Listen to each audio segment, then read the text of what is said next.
Mimi naitwa John Zilanyingi, mbunge wa jimbo la Nyamagana. Nimekuja na wabunge wenzangu kutoka mkoa wa Mwanza, ambapo nipo mimi, lakini tunaye mbunge wa jimbo la Kwimba ndugu yetu Cosmas Bulala.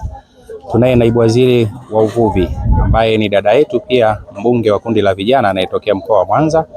Lakini tunaye Mele Masanja ambaye ni mbunge anatoka kwenye mkoa wetu wa Mwanza, lakini tunaye pia ndugu yetu Kabula Shitobelo kwa niaba ya wachache ambao tulifanikiwa kufika hapa. Taarifa za msiba wa mbunge mwenzetu na ndugu yetu tumezipokea kwa masikitiko makubwa sana. Sisi tunatoka Mwanza, ni mbunge mwenzetu ambaye tumehudumu naye kwa kipindi kifupi sana, lakini alikuwa ni kiungo muhimu, mtu aliyependa kushirikiana na kila mtu. Lakini zaidi ya yote kwa sisi Nyamagana, mimi ni mbunge wa Nyamagana na Halima anatoka Nyamagana. Kwa hiyo kama ni kufiwa, tumefiwa kweli kweli. Lakini tunamshukuru Mungu kwa kupata fursa ya kuja kumuaga mwenzetu katika safari yake ya mwisho.